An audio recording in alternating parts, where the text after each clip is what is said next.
Now, in the MOTN India Today See Voter Survey, the BJP, if elections were held today, you argue, would or project, would get a 244 seats, the Congress 106, and the others would get 193.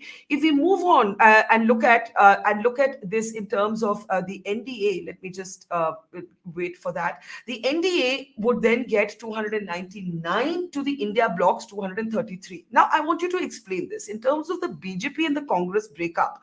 If we were to just flip back to it, it's pretty much ikka dukka farak. I mean, slender gain for the Congress and very slender gain for the BJP. But in terms of the two alliances, the gap seems to be somewhat, I mean, it creates the impression of an inchingly closing gap, not as wide as people might have imagined. When you look at these numbers, and we'll come to the vote percentages in a moment, how do you explain these seats? Are you pretty much saying that despite all the media headlines that Modi seems weaker, he's not able to, he's having to roll back some decisions, even today, if elections were held, the trend of 2024 would hold? Well, for that, one has to understand, if you look into the state-wise trends of 2024, there were states, Barkha, like UP, like Maharashtra, where the gap between the leading party and the number two party was only 2%, 3% like that. In that's important to understand. So there were a big number, significantly large number of marginal seats at play in big number of these states. But otherwise, beyond that, a significantly large chunk of the states where the results were either this way or that way, and with a very significant gap of the vote shares. So states with the BJP actually they led with the margin of 10, 15, 20, even 30% votes. States where the opposition they led with a margin of 10, 20, 30% votes. So obviously, the states where either of these two alliances were leading and leading by a huge margin, nothing much is gonna change. I mean, and the ikka dukka which everybody says are those marginal seats which where come at play, and there is only a ikka dukka kind of variation only there. But when you look into the vote share, Barkha, that is Yeah. where I think the real story is folding up. A lot of changes are happening. Congress is We getting have a those center numbers. stage. Yeah, we have those numbers on our screen. First, in terms of the alliances, you have the NDA 44% to 40% for the India alliance. But the Congress by itself, if we can bring up the next slide, the Congress by itself is showing a significant gain there. Yeah. Look at those numbers. Talk about that. Yeah, it's a significant gain. In fact, if you compare it with the January MOTN, it's almost like a 6% gain. And if you compare it with the June results, it's almost like a 4% gain over there. And this is a Yeah. significant gain. Largely, Yeah. this gain is coming from others and the alliance partners. I mean, basically anti-BJP vote bank, but which has been going to the alliance partners of the Congress. So that gets when we will be discussing the popularity numbers, the Yeah. same kind of trend will be emerging over there. So I'm not discussing that before we enter into those graphics kind of thing. But right now, say, even if you focus on the gains that the Congress has been getting in terms of vote share, that they are amazing. Amazing in a way. Uh, Say, for example, I will take the example of Maharashtra, Barkha. Hmm. Maharashtra, in the last few years, particularly, say, example, if you pick up the 2014 assembly election, Barkha, when everybody contested on its own all alone. At that point of time, Congress was literally number 4 party in Maharashtra. Hmm. Literally, you know. And in the last 2-3 years, particularly after this all Jod Tod ki Rajniti started, when was the last time we discussed Congress in Maharashtra, Barkha? Hmm. Everybody in media was discussing Shinde versus Uddhav Thackeray, Ajit Pawar versus Sharad Pawar, Devendra Fadnavis versus this and that. But Yeah. Congress was literally nowhere on the scene. And largely so because for all practical matter, it's a faceless party in Maharashtra. There is no big leader. Nana Patole is an import from BJP for that matter. Now, Correct. even after that, when we were discussing the Maharashtra trends, we were looking at problems for the BJP NDA in Maharashtra. But honestly, that's the one thing which I must say, that we never even thought that, okay, Congress would be the real challenger in Maharashtra.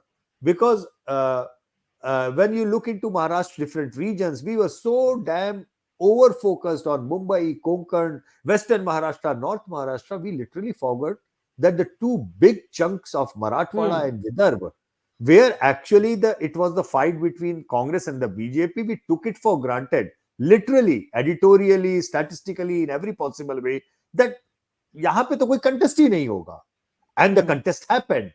And the Congress won. And not only won, it gave the BJP the worst possible defeats in Marathwada and Vidarbha in the last 20 years possible. So that kind of surprised me a lot from the numbers perspective, that okay, here is the party which is the default opposition of the BJP in Marathwada and Vidarbha, without any leader, without any support whatsoever. But when the when it churns, when the anger sets in, when it churns for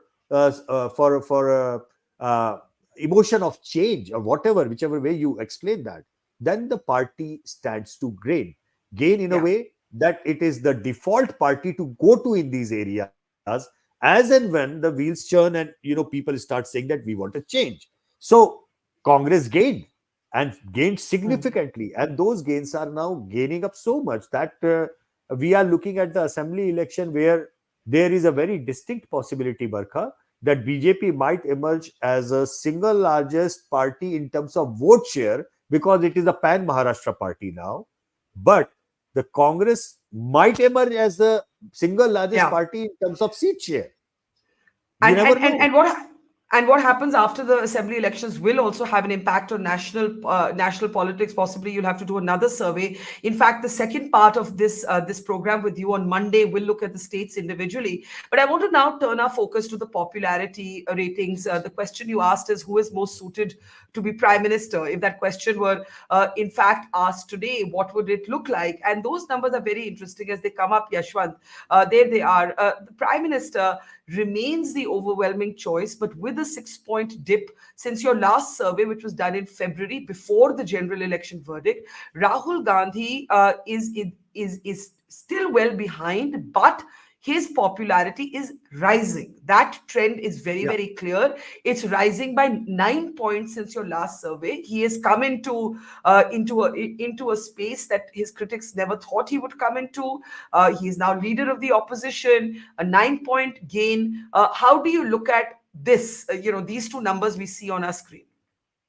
Well, the way I look at it, I read the data, Barkha, it seems that there are two very, very significant trends on there. Number one, Congress has become the center of the opposition alliance. I mean, Congress is without any doubt, the core, what shall I say, kingpin, or whichever way you look at it, the core of the opposition alliance in India. And Rahul Gandhi has become the core of Congress. So there is no ambiguity anywhere, because on the screen when you see -6 and +9, it looks like as if those six have shifted towards this. It's not that simple. Those six Yeah. have shifted largely to don't know, can't say categories, and this +9 is largely coming from the numbers of Arvind Kejriwal and Mamta Banerjee, and their ratings have crashed big time, So, which hang on. You're saying that this shift or this dip in Mr. Modi's numbers and the rise in Rahul does not correspond to Modi voters moving to Rahul. That's yeah, not what we should interpret that's this not data to be. what is happening. No, that's Okay. not what is exactly happening. What is happening is that when 2 years 3 years back Rahul Gandhi's numbers were really crashing down because he was literally inactive and not hitting the street or not doing anything, at that point of time all these opposition alternatives, they were like going. And right after, I remember very clearly, right after the Punjab election verdicts, when we did the Hmm. MOT in Barkha, you remember Arvind Kejriwal's national numbers were almost at par with Rahul Gandhi, within Hmm. striking distance. And from there till now, I guess the biggest turnaround for Rahul Gandhi has been the Bharat Jodo Yatra, which we did the Hmm. tracker series on Bharat Jodo Yatra, That's and right. we were That's saying that right. it is going up. So I think that did the magic thing. And right now, the stage one of the Congress or Rahul Gandhi revival is complete, which means the stage one where Rahul Gandhi numbers are clearly indicating कि कोई आगे पीछे नहीं है विपक्ष में. That is, he Hmm. is the numero uno as far as the opposition voters are concerned. And we also did ask among the opposition voters, among the opposition, for the opposition leaders, which one is the most suited one. And there, Rahul Gandhi's number was 49%. Yeah, and rest of the yeah, opposition were numbers were roughly about 25%, and remaining don't know, can't say. So yeah. as far as the opposition voters and opposition leadership is concerned, it is very clear Rahul Gandhi has become the pole of that opposition thing, and he's going to remain there. I don't see him going down, because I guess that he is now excited about the opportunities. He has seen very direct impact of hitting the ground. Going for the Bharat Jodo Yatra, and his numbers and the fortunes of the Congress and the opposition alliance have been swinging. So that way, he is now directly looking at the profit which is coming his way if he remains active in the active politics. In a serious way, people start looking at him as a serious person, much more mature person. And unlike the previous past, where it was very easy for the BJP and its IT cell to ridicule Pappu and Pappuism like that, Hmm. it is not happening anymore. When Rahul Yeah. Gandhi says something on the floor, outside the floor, people are taking notice of that. So if the BJP thinks, "Arey, hum Pappu bol ke hum dobara kaam chala lenge and we can manage this," they are in for a rude shock. Because the way I look at, when things start polarizing or going in one direction, I see further polarization of the non-BJP voters for Rahul Gandhi in the future, because he is Hmm. aggressive and he is going to make that happen. But yeah, I mean, this much so far is so good, because that must be music to everybody who has good opinion about Rahul Gandhi and is following him. But that Yeah. should also not make him super excited yet, because as I mentioned, this swing is not coming from Narendra Modi to Rahul Gandhi yet. And the Hmm. same is true about the vote share of the BJP and the Congress. You know, so for all practical matters, Congress is regaining, resurging. Rahul Gandhi is resurging and making their position of the numero uno opposition party of India. That part is good, but still there is a long way home for Yeah. them to start capturing the middle of the ground BJP voters swinging towards the Congress, or middle of the ground Modi supporters and swing them to Rahul Gandhi. That hissa, that part is an important part, is a difficult part, and that is where the Congress and Rahul Gandhi have to focus now.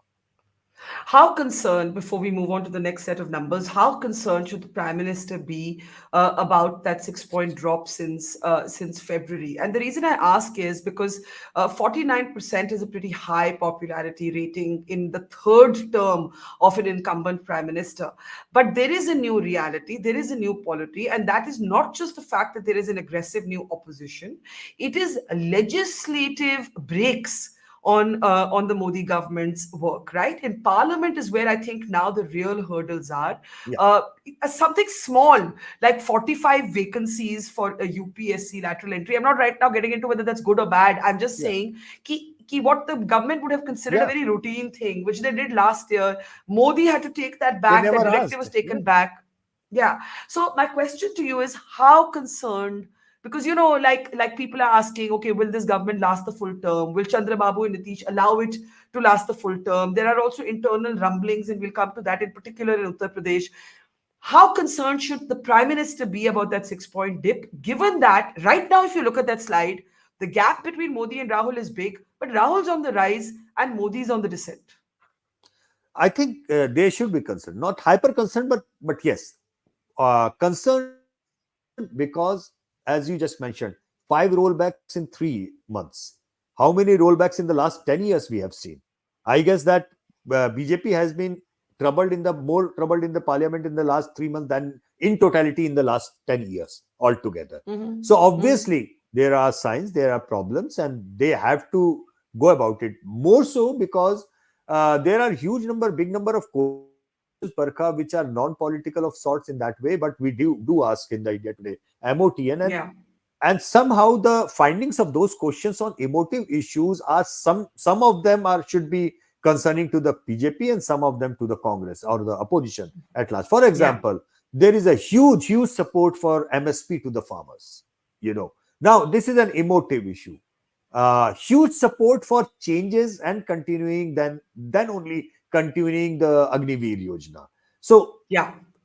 positive, but yet with a lot of checks in, So be it a question of armed forces, be it a question of farmers and agrarian crisis, an average Indian herd, Barkha, is not without a reason. Shastri ji gave the nara of Jai Jawan Jai Kisan because he knew that an average Indian herd is very closely and emotively attached with these two causes. Mhm. These two things, army and the farming thing, is a non-negotiable thing. So people do not know the fiscal implication of the MSP. They are not bothered when a lot of debates happened there that, do you even understand the fiscal implication? For them, they don't even know what MSP real is, the real crisis Yeah. or real issue is. For them, it is more of a thing. Kisan pareshan hai, and किसान को परेशान नहीं होना चाहिए. Government should do. If they are asking for MSP, government should go ahead and give it to MSP. You know, one rank, one pension वाली के ऊपर बात हो या whatever. I mean, even for that matter, Agniveer. Yes, people want some changes in the Agniveer. There are genuine concerns. Why isn't government listening to them? So Yeah. it's a question. It's a battle of head and the heart in that way, Barkha. At the same time, when the same people we ask about the issues which are like common civil code, overwhelming majority say yes, we should have a common civil code, and there Mhm. is no Hindu-Muslim angle to it. No matter what Mhm. the way it is projected or for in support or opposing, it is made a Hindu-Muslim thing. But a huge overwhelming majority of the India, it is not a Hindu-Muslim thing. So they are Yeah. okay with one nation, one election. They are okay with the common civil code. So what I am looking at is certain decisions which government has been putting in the back burner. Caste census, Yeah. there is an overwhelming support for that. कि क्या दिक्कत है, पूछो ना, क्या गलत है इसमें, पूछना चाहिए. Now Hmm. that person, that average person who is being interviewed by our researchers, they are not political minds, they are not economic expert, they see things in a very open hearted justified way, and Yeah. these are the things which should trouble the BJP, because things which the common man on the street saying yes, MSP yes, caste census yes. Now these are the things which are troublesome for the BJP. Whether they and will and bite and the to bill. and to some degree, Ashwant, even the fact that the prime minister let it be known that it was his intervention that caused the UPSC lateral entry rollback is linked to caste, because Rahul Gandhi and his own Absolutely, ally Chirag Paswan made a huge noise that this is anti-reservation, and the BJP, after the shifting of the Dalit vote in 2024, cannot afford to be no, perceived as an absolutely. anti-Dalit party. Absolutely, and it took a hard lesson to the BJP to understand that the it may or may not be a false campaign. I am not going the quality of the campaign. Opposition got a chance. They scored on that campaign. Ki संविधान खतरे में है. But the thing Hmm. is, the understanding that Samvidhan is a question of identity for Dalits. Reservation is a question of my identity. I cannot let it go. It's about the identity crisis. And if you put up a question mark, कितने लोगों को reservation के कारण नौकरी मिलती है, बरका नौकरी है कहाँ जो मिलेगी सरकारी. Correct. It's not a question of that. Even if you put up a Hmm. 80% reservation in this country, कितनी सरकारी नौकरी है, कितने लोगों को मिल जाएगी. Question Hmm. is about doing the right thing. Question is about me feeling justified with the anger of even hearing कि संविधान खतरे में है. That if this That's happens, right. my identity crisis is going to be there. So it took a hard lesson to BJP to learn that okay, everything and every time they say something, it's not just that कि उन्होंने बोल दिया और लोगों ने ले लिया. Some things go deeper than what they think might hit, and it has hit them bad. So they cannot. Prime Minister is the kind of mature politician that he is. He learns very fast. He's not going to allow even a lateral entry thing to be snowballed into another Samvidhan Khatre mein kind of thing. That's why the rollback. Yeah. So he, Yeah. I Very. that he Go has ahead. taken those lessons, but what exactly he's gonna do after that, I don't know yet. I mean, I have no idea how he's going to see this. Okay, ki 49 aa gaya, I am ahead. But he is a kind of a perfectionist that everybody tells, that we have seen as media Yeah. person, that he would like to keep his numbers high.